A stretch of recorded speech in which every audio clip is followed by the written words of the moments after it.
Imagine this. A prince is born in silence. Not a whimper, not a gasp, not even the primal, piercing cry that confirms life. Just the rustle of lace, the weight of a still body passed from one gloved hand to another. Prince Théodore, heir to the throne, emerged into the world beneath the painted ceiling of the royal birthing chamber, with eyes shut, limbs curled unnaturally tight, and lips that never opened. For a moment, no one moved. The Queen, Isabeau, her auburn hair damp with sweat and plastered to her temples, stared at the bundle in the midwife's hands. Her face didn't change, not yet. Her breathing slowed. Her hands, resting limp on the blood-stained sheets, didn't reach for him. The king's men stood along the wall, still holding their ceremonial swords. The wet nurse inhaled sharply. Only the midwife, a greying woman with shaking fingers and no court title, had the courage to lift her gaze, and what she saw made her flinch, because the boy was far too quiet. Beyond the chamber walls, bells began to ring. The city below erupted in cheers. The people waiting for news of a royal son had received it. Church steeples pealed. Soldiers fired blank shots from the palace wall. Nobles embraced. A banner was unfurled from the highest tower, a golden lion rearing on scarlet silk. But inside, the Queen was still waiting for a sound. Any sound. They told her not to worry. They said the birth had been long. The baby was just tired. That's all. She could hold him tomorrow when he was stronger. It wasn't a lie, not exactly. But it wasn't the truth either. If you were a mother forced to smile while your child couldn't even cry, would you tell the truth or bow to the crown? By nightfall the bells had quieted, the sun dipped low, and the midwife had vanished from the castle entirely. No explanation was given. A new one was brought in, younger, with tighter skin, and a practised curtsy. She was instructed to say nothing, to ask nothing, and the Queen, Queen Isabeau, no longer just a woman but the mother of a king-to-be, was given a command. Smile. A ceremonial shawl was draped over her shoulders, one she had worn at her own wedding, stiff with pearls and gold thread. A symbol of continuity, they said, of grace, of strength. She sat upright as the court artist entered, brush and oils in hand. They wanted to capture her expression before it changed, before time etched doubt into her brow, before grief could harden her jaw. She asked to see the child again. They hesitated. Then finally, slowly, they brought him in, swaddled in crimson silk, still and silent. His head slumped unnaturally against the lace. His lips were parted slightly now, as if about to cry, but no sound came. Isabeau reached out. She did not speak. She did not cry. She did not scream. She simply pressed her fingers to the fabric above his chest and waited. Nothing moved. The artist finished the portrait the next morning. It would hang for decades in the great hall, Queen Isabeau and her heir locked in a moment of painted serenity. No one ever mentioned the silence. No one ever asked why his eyes never opened. They dressed him like a saint. Layers of silk, gold thread, lace trim, all draped over a body that would not lift its head. The infant's limbs were stiff beneath the fabric, his tiny fingers curled inward, his eyelids fluttering only when the torchlight passed too close. But they dressed him anyway, as if the costume could cure what was inside him. Queen Isabeau stood beside the throne, her spine locked in place. Her hands were wrapped in white gloves, hiding the cuts along her palms where fingernails had dug deep during labour. She had not spoken since the portrait, not in words that meant anything. Her voice, like the child's, had become ceremonial, shaped for public hearing, not truth. And this was the moment the world had been waiting for. The double doors opened, nobles entered. One by one they bowed low before the queen and the child she held. Their eyes lifted only briefly, just enough to see the red of the cradle cloth, the glint of the tiny crown placed at the baby's head, not enough to register the slackness of his jaw or the unmoving chest beneath the brocade. No one asked if he was breathing. No one dared. King Charles II watched from his place atop the dais. His face remained unreadable, though his jaw clenched every time a whisper passed too close to the curtains. Behind him, a cardinal murmured blessings under his breath, hands shaking over a silver censer. The air smelled of rosewater and fear. The king raised one hand. "The child is divine," he declared, "touched by heaven. He shall not speak to men, only to God." There was no applause, just silence. Silence so thick it pressed against the ribcage. The nobility bowed again. Later that day, a decree was issued. No rumours were to be repeated. No physicians summoned without royal approval. Any servant caught speaking of the prince's condition would be dismissed. Some were, quietly, without ceremony. Others were paid. A silk purse left on their pillow. A note reminding them of their loyalty. A signature stamped in wax with the lion crest of the House of Orion. Lady Aline de Moray was summoned that evening. 34, faithful, a woman who had once served the Queen's own nursery. When she entered the room, the child was swaddled on a velvet pillow. He did not cry. He did not move. His skin was cool beneath the lace, and Aline had to resist the instinct to check for breath. "He needs care," the Queen whispered, voice low, eyes glassy, "and prayer." Aline bowed. She didn't speak, but later, when alone with the child, she wept. Not because of what he was, but because of what the palace was forcing him to become. A sacred object, a relic, a symbol to be paraded and protected, even if it meant pretending he was alive in ways he never truly was. She wiped her tears quickly, then folded her hands over his still ones and began to pray. You hold him, waiting for warmth. He is always cold, not icy, not lifeless, but cold in the way stone is cold, unyielding, unmoving, as if his body had decided the world was too much before it even began. By the 3rd month, Prince Théodore could not lift his head. By the 6th, he still could not follow light with his eyes. By the 9th, the court stopped asking for progress. They asked for portraits instead. Queen Isabeau watched from behind a veil as the court painter entered once more, this time with cherubic sketches, angelic curls, flushed cheeks. They wanted to preserve the boy before reality set in, before the eyes of foreign dignitaries began to wander. So he was painted propped up by pillows, head turned just so, lips tinted with rose balm to give the illusion of bloom.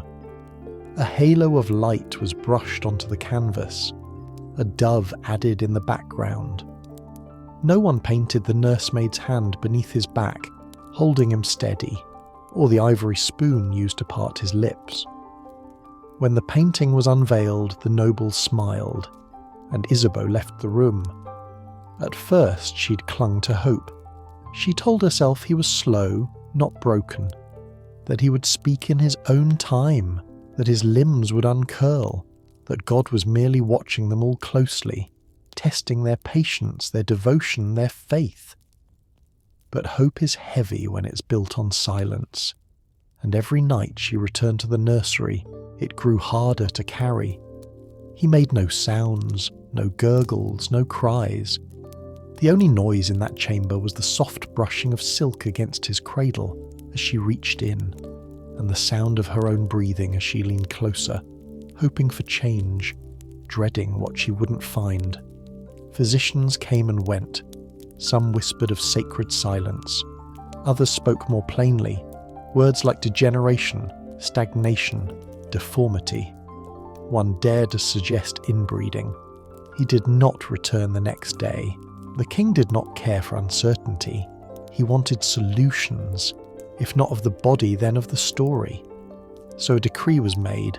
The prince was not unwell. He was touched by divine mystery, above the comprehension of men. But the queen no longer believed in divine mysteries. She believed in something darker, something that nested in the womb and grew quiet, and never once asked to be born. She stopped attending court. She dismissed her maids. For days at a time she sat beside the child, watching him as if waiting for a confession that would never come. She began to speak aloud to him, as though he might one day answer, as though he owed her one. "Why did you come here?" she whispered one night, her voice low, eyes swollen. "Why did you let me believe?" He blinked, but not at her, at nothing. And in that moment she was no longer a queen, no longer a mother, just a woman with a body that had betrayed her, who had carried something holy, or cursed, or both, and brought it into a world that demanded perfection, then punished her for the absence of it. She wrapped him tighter, not to comfort him, but to keep him from slipping away entirely, because if he did, she feared there would be nothing left of her either. They gathered at dawn beneath the stained-glass windows, chanting for a miracle no one believed would come. Cardinal Armand stood before the court with his hands raised to the vaulted ceiling, his crimson cassock glowing like fresh blood in the morning light. His voice echoed against the stone, rich, commanding, certain. "This child," he declared, "has been chosen by heaven. His silence is not absence, it is divine communion." Behind him, the Queen said nothing. King Charles bowed his head, but his fingers twitched against the arm of his throne, just once. The infant lay cradled on a bed of velvet and incense, unmoving, his lashes fluttering faintly like something trapped beneath the skin. Lady Aline watched from the edge of the circle, her knuckles white around a silver basin of holy water. She'd been ordered to perform a new ritual. Each morning, before light touched the stone, she was to wash him, head, chest, feet, and pray. Not for healing, but for understanding. She did it in silence, not because she believed, but because she feared what might happen if she didn't. By the second week the whispers had begun. It was the palace staff who first noticed the flickering. That sometimes, in the dark, the boy's eyes would shift, not towards sound, not toward light, but as though following something that wasn't there, a shadow, a presence, something only he could see. "Demon-born," one maid muttered before disappearing from her post entirely. "Cursed," said another, who left behind her rosary in the child's crib. "Possessed," whispered the kitchen boy, who later claimed the prince had looked straight into his soul. No one spoke of these things officially, but the fear spread faster than truth. And in the middle of it all there was Odette, 4 years old, golden-haired, barefoot more often than not, and usually ignored. She wandered into the nursery one morning before Aline arrived, sat down on the cold marble floor, legs crossed, and stared at her brother in the cradle. "I know you can hear me," she whispered. The boy didn't blink. "I hear you too sometimes," she said, "when Mama cries." She leaned closer, nose almost touching his. "They think you're magic, but I think you're just waiting." She returned the next day, and the next, sometimes with her wooden doll, sometimes with crumbs tucked in her palm, sometimes with questions. "Do you dream, Théodore? Do you see angels when you close your eyes? Do you hate the way they touch you?" No one taught her to ask these things. No one even noticed, but Aline did, and she began to fear that the little girl saw something the rest of them couldn't. Not divine, not demonic, just real. Something raw and wordless, pressed behind Théodore's skin like breath on glass. Always fogging, never clearing. God does not answer this palace, but perhaps the child did, only not with words, and not to anyone who asked. They painted him again, this time with a dove in his lap. The artist had brought his own props, a white bird borrowed from the aviary, a cushion of royal blue silk, a wreath of olive leaves stitched in gold. Théodore was dressed in a miniature doublet, the buttons sewn directly into the fabric so nothing would slip. His eyes were half closed, and the artist was told to leave them that way. Tranquil, the king said. He must look at peace. The child did not move once during the sitting. His body had softened with time, not from growth, but from decline. His limbs no longer resisted touch. His neck no longer tensed when lifted. He lay still, almost pliant, like wax warmed too long by the fire. But the portrait was magnificent. Rosy cheeks, clear skin, a faint smile invented by the brush. The dove resting against his leg like it belonged to him. The court called it divine. The queen did not attend the unveiling. Behind the canvas, behind the velvet-lined hallways and gold-leaf doors, the palace had begun to rot. Whispers bled through the corridors like damp through old stone. The nobles were growing restless. They had bowed, clapped, prayed. But time was running out. The prince was nearly 2 years old. He could not speak, could not sit, couldn't even turn his head to the sound of his own name. At the spring banquet, the Duke of Heir dared to ask, "Will the child walk before winter?" He was later found reassigned to a distant frontier far from court. The king grew colder. He summoned the queen to his private chambers, demanded that she try again.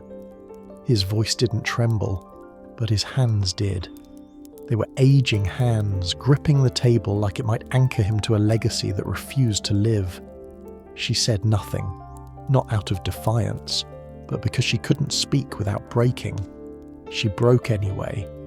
Just not in that room. It happened during Mass. The high altar glittered in morning light, the scent of lilies thick in the air. The choir began to sing. Isabeau dropped to her knees, then folded forward, her forehead pressed to the cold marble. Her shoulders began to shake, not with prayer, but with something older, something that had waited too long. She wept until the church emptied. Lady Aline watched from the side aisle, gripping her rosary until her knuckles went white.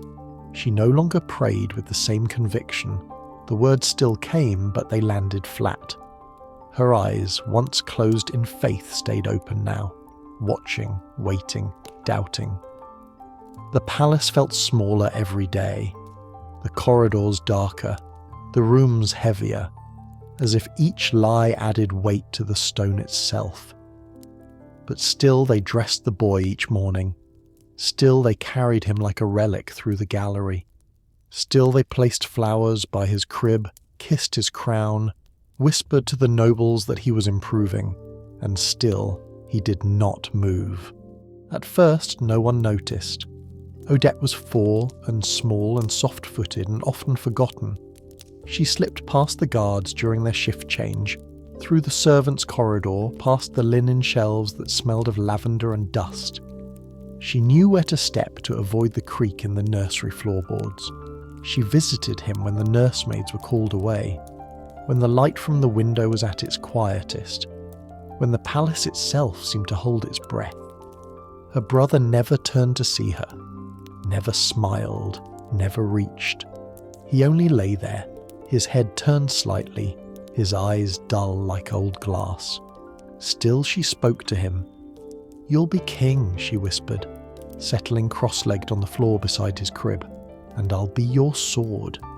She brought him pieces of her world, a broken lace fan, the torn hem of her favourite dress, a feather she'd stolen from the royal falconer.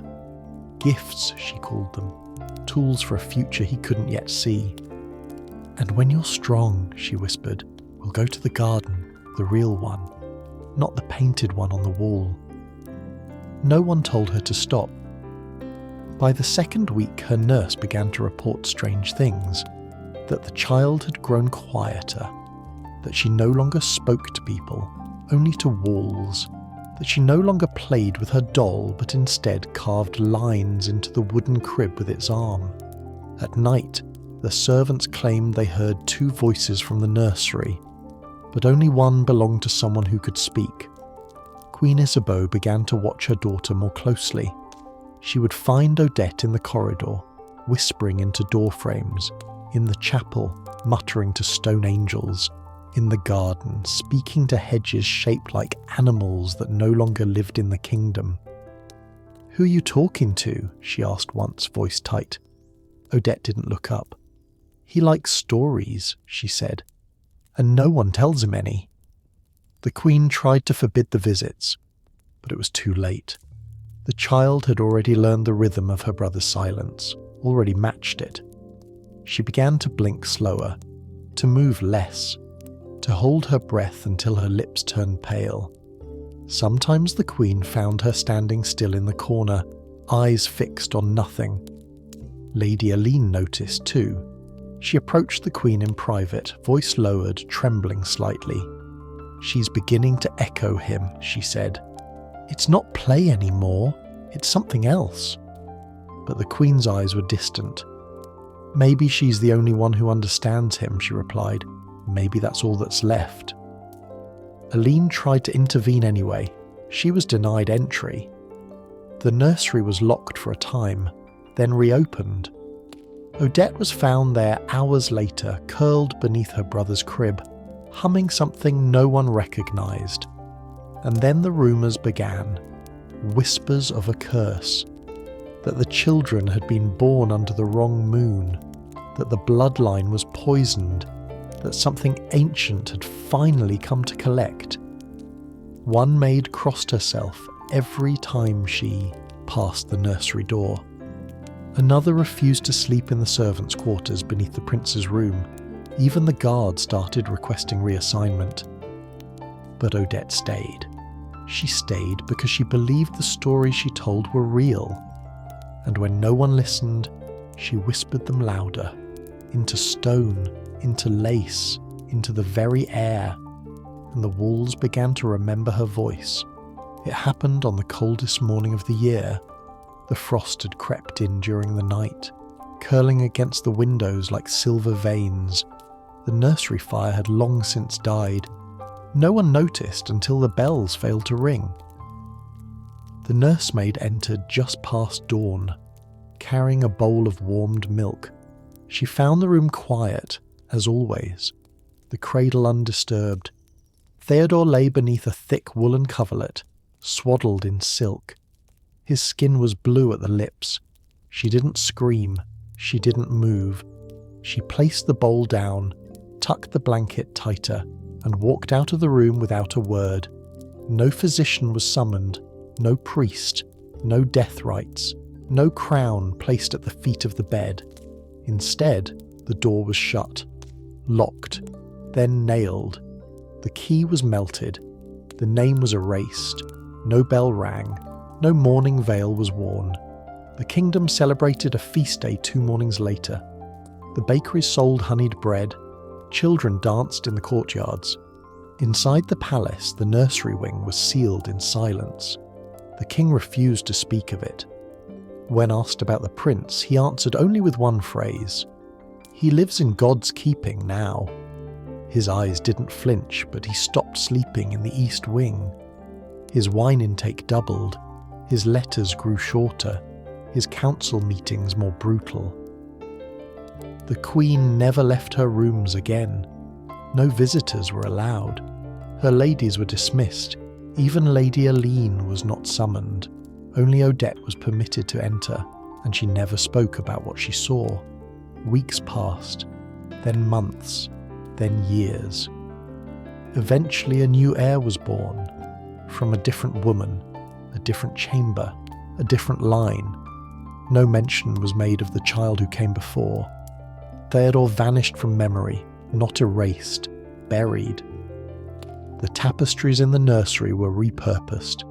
The cradle was burned. The portraits were moved to the cellar, their paint too fragile to be scrubbed clean. The official record showed he died at age 7. though no one who worked in the palace believed he'd made it past 3. When Odette turned 15, she asked for her brother's last portrait. The king refused. When she turned 18, she left the court entirely. No title, no wedding, no explanation. It wasn't until decades later, after the queen had died in silence, after the king had been buried beneath the crypt without a name on his lips, that someone found it. In the attic, behind crates of moth-eaten gowns and discarded coronation banners, a portrait sat untouched beneath a stained velvet sheet. It was not labelled, not signed, but it didn't need to be. A woman, unmistakably Queen Isabeau, younger, softer, her auburn hair braided like a crown, sat on a carved wooden chair, her gaze fixed downward. In her arms, she held a bundle wrapped in lace. The infant's form was unmistakable, the outline of small arms, a rounded head, a velvet cap. But the face, the child's face, had never been painted in, just blank canvas, smooth, empty, as if the artist had been told to stop, or perhaps never allowed to begin. That was all that remained. No tomb, no marker, no name carved in stone, just silence, held together by brushstrokes and grief. And somewhere, deep within the sealed wing of the palace, the dust still remembers the shape of a cradle that no longer rocks. Some stories are not forgotten. They are buried too carefully to be found.